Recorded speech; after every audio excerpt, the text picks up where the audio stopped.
제목이 이래도 집 산다고네요. 부동산과의 전쟁 어디까지 가나. 자, 도표를 한번 봤습니다. 이건 18년도 거거든요. 18년도에 기준을 100으로 놨을 때, 매매 지수를 100으로 놨을 때 서울이 122, 그리고 전국이 111이었어요. 이게 100이 넘어가면 한 2, 3개월 내에 부동산 가격이 상승할 가능성이 크다, 이런 지표라고 합니다. 이런 지표를 놓고 이런 내용이 나오네요. 투기가 문제라는 정부의 시각과 실수요자들의 불안 심리가 지난 하반기 부동산 가격을 밀어 올렸다라는 내용이 있고요. 다음은 문정부 부동산 투기와의 전쟁에서 결코 지지 않을 것, 얼마 전에 말씀하셨던 거죠. 그리고 서울시도 서울 집값 상승은 공급 부족보다 유동 자금과 매물 잠금 문제. 자, 이게 서울시하고 현 정부는 투기 때문에 지금 부동산 가격이 많이 올라가고 있다라고 생각을 하는 것 같아요. 취임 초부터 그랬고요. 서울시도 마찬가지고. 근데 여러 전문가들, 부동산에 대해서 관심이 있는 분들이라면 아실 거예요. 부동산 가격이 올라가는 이게 가장 근본적인 이유는 공급 부족입니다. 이 공급이 양적으로의 공급도 있고 질적으로의 공급도 있어요. 양으로는 이미 우리나라가 주택 보급률이 100%가 넘어선 지가 오래됐지요. 근데 하지만 질적으로는 그 100%를 충족하지 못하고 있기 때문에 질 좋은 아파트에 살고 싶어서 그 가격이 올라가거든요. 물론 뭐 다주택자들의 투기 이 영향이 전혀 없다고는 말할 수 없지만 가장 근본적인 이유가 공급 부족이라고 여러 사람들이 얘기하고 있는데 거기에 대한 대책은 아직 안 나오고 있는 것 같아요.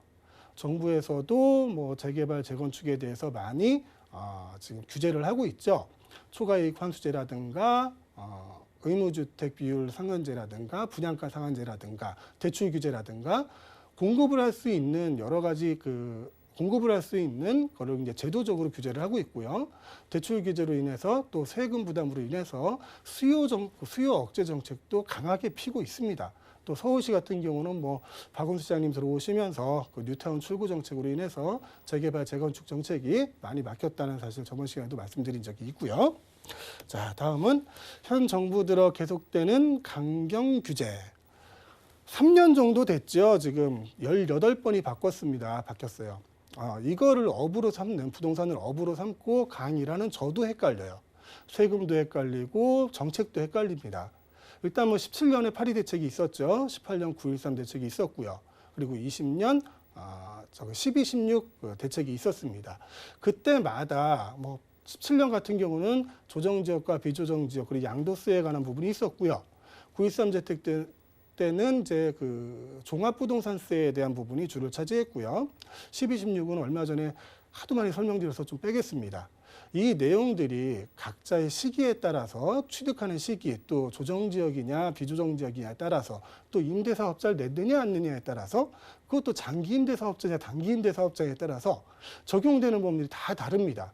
그러니까 처음에 한 번을 만들어 놨을 때 제대로 만든 게 아니라 한 번 내놓고 그다음에 계속 땜빵식으로 규제를 더한 거죠. 그래서 부동산을 업으로 하고 있는 저조차도 외우기가 힘들고요.